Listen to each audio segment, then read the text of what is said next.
Saudi काबीना ने आज ये फैसला लिया है कि वो ईरान के जारहाना और मुजरिमाना हमले का जवाब देने का पूरा हक रखता है।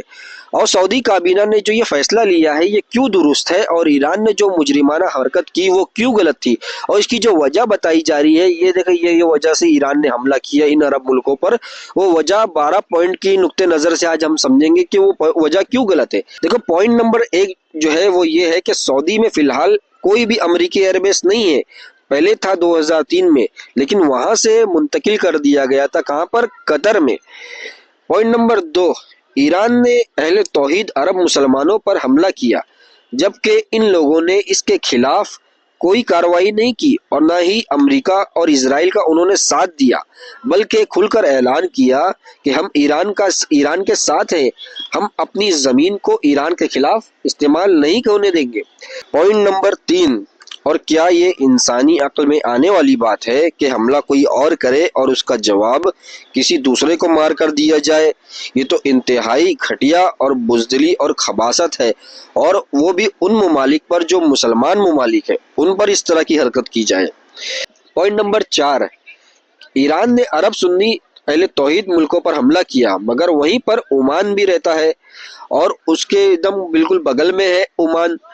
लेकिन क्योंकि ओमान जो है वो ईरानियों के गुण गाता है, ईरान नवाज है वो ओमान, तो उसके ऊपर हमला नहीं किया। हालांकि फौजी अड्डे अमरीकी जो है वो ओमान में भी मौजूद है, लेकिन क्योंकि जो ईरान के गुण नहीं गाता था, जिससे इसकी असल दुश्मनी थी ईरान की, उन ममालिक पर हमला किया। पॉइंट नंबर 5, सुन्नी अरब ममालिक के खिलाफ इस तरह अगर अमरीकी फौजी अड्डों का बहाना ही बनाना था, तो जहां पर फौजी अड्डे हैं, इन फौजी अड्डों को क्यों नहीं निशाना बनाया? सिविलियन प्रॉपर्टी पर हमला क्यों किया? कुवैत में, कतर में, बहरीन में कई लोगों की अमवात हुई है और पब्लिक प्रॉपर्टी तक तबाह हुई है। कहीं पर एयरपोर्ट पर हमला किया गया, कहीं रिहाइश गाह पर हमला किया गया, कहीं ऑयल जो टैंकर होते हैं, ऑयल फैक्ट्री, उस पर हमला किया गया, लेकिन फौजी अड्डों पर हमला नहीं किया गया। इससे यही पता चलता है कि अमेरिका ईरान का सगा है और दुश्मन अहले तौहीद सुन्नी अरब ममालिक है। पॉइंट नंबर 6, अगर मुस्लिम ममालिक का अमेरिका को फौजी अड्डे देना गुनाह है, तो फिर ईरान ने रूस को फौजी अड्डा क्यों दे रखा है? क्या पुतिन ईरानियों के नजदीक बहुत बड़ा कोई मोमिन है? क्या इसके लिए ये लोग या पुतिन मदद पुकारते रहते हैं उसे? क्या वो सलीबी मुस्लिम नहीं जिसने लाखों शामी मुसलमानों का कत्ल किया है? अमेरिका अगर सलीबी नॉन मुस्लिम है, तो क्या रूस सलीबी नॉन मुस्लिम नहीं? ईरान ने इसे फौजी अड्डा क्यों दे रखा है? पॉइंट नंबर 7, फौजी अड्डा देने की बुनियाद पर अगर अहले तौहीद मुस्लिम अरब ममालिक पर हमला करना जायज़ है, तो ईरान के बॉर्डर पर जो अज़रबैजान मुल्क बसता है, वहाँ भी अमरीकी फौजी अड्डे हैं और वो इसराइली भी, और वहाँ पर हमला क्यों नहीं किया फिर ईरान ने? इस बुनियाद को बनाकर के वहाँ पे अमरीकी फौजी अड्डे हैं क्यों नहीं किया? क्योंकि जो अज़रबैजान मुल्क है वो एक शिया मुल्क है, इस वजह से वहाँ पे हमला नहीं किया ईरान ने। पॉइंट नंबर 8, ईरान के ही बॉर्डर पर तुर्की भी रहता है, जहां पर मशरिकी वस्ता में यानी जो मिडल ईस्ट है, सबसे बड़ा अमरीकी अड्डा अगर कहीं पर है मिडल ईस्ट में तो वो तुर्की में है। और सिर्फ अमरीकी अड्डे नहीं, बल्कि वहां पर तो अमेरिका के जो न्यूक्लियर बम है वो तक रखे हुए हैं, जो किसी अरब ममालिक में नहीं है। लेकिन जो ईरान ने तुर्की पर हमला नहीं किया, क्यों नहीं किया? नंबर 1, वो नाटो का सदस्य है, यानी जो पूरी नेटो फौज है, अमेरिका ये वो सब यूरोप मिला के उसका सदस्य है। अगर उसको छुएगा तो ईरान की ईंट से ईंट बदा दी जाएगी, इस वजह से वहां पर टच भी नहीं किया ईरान ने। पॉइंट नंबर 9, फौजी अड्डा जहां जहां मौजूद है, चाहे वो अरब ममालिक ही में क्यों ना हो, तो इससे ईरान ने अमरीकी फौजी अड्डों पर हमला क्यों नहीं किया? अमरीकियों को क्यों छोड़ा? पब्लिक प्रॉपर्टी को क्यों ज़ाय किया? अहले तौहीद मुसलमान पर हमला क्यों किया? जहां जहां फौजी अड्डे हैं इस पर हमला करना चाहिए था, मगर नहीं। इसने दुश्मनी अहले तौहीद है, इसके असल जो दुश्मन है वो अहले तौहीद है, अमरीका या इसराइल नहीं है।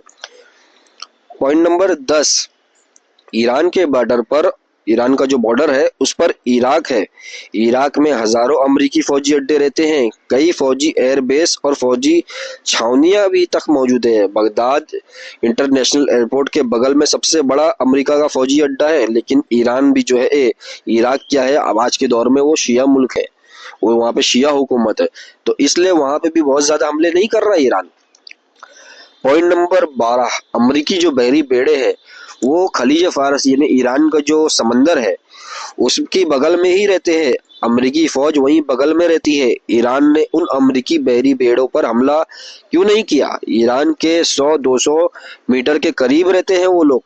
इसको बुजदिली कहेंगे या दोस्ती कहेंगे या खुफिया साजिश कहेंगे अहले तौहीद मुसलमानों के खिलाफ। क्यों भाई? तुम्हारे बगल में अमेरिकी बहरी बेड़ा मौजूद है, एकदम बगल में, वहां पे उड़ा के उसको तबाह बर्बाद कर सकता है, लेकिन उसको तबाह बर्बाद करने की बजाय सिर्फ अफवाहें उड़ा रहा है कि हमने उसके ऊपर हमला कर दिए, ये कर दिए। वो अभी तक वहीं पे सही सलामत मौजूद है वो बहरी बेड़े, लेकिन ये हमला किसके ऊपर कर रहा है? अहले तौहीद मुसलमानों अरबों के ऊपर हमला कर रहा है। पॉइंट नंबर 12 जो आखिरी, इसको समझ लीजिए। खुलासा कलाम ये है कि ये फौजी अड्डा ये बहाना है। अमेरिका हो, इजराइल हो, ईरान हो, तीनों अहले तौहीद सुन्नी मुसलमानों के दुश्मन हैं और हर एक बहाना बनाकर अपनी अपनी बारी में मुसलमानों को मारते हैं। तीनों का एजेंडा एक है।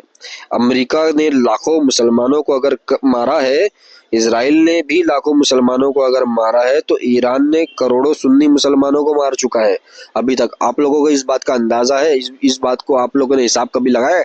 देखिए, वो एक मुजरिम है इजराइल, उसने कितने मुसलमान को मारा पिछले 70 साल में? उसने 1 से 2 लाख मुसलमानों को मारा। लेकिन ये ईरान ने क्या किया है अभी तक कि उसकी जो तादाद सब मिला के पहुंच चुकी है वो करोड़ों के करीब पहुंच चुकी है। करोड़ों मुसलमान जो सुन्नी मुसलमान है उसको मार चुका है ये ईरान। तो बड़ा मुजरिम कौन है? बड़ा मुजरिम ईरान है। वो भी मुजरिम है, लेकिन ईरान उससे बड़ा मुजरिम है जो सुन्नी मुसलमानों को मारा है।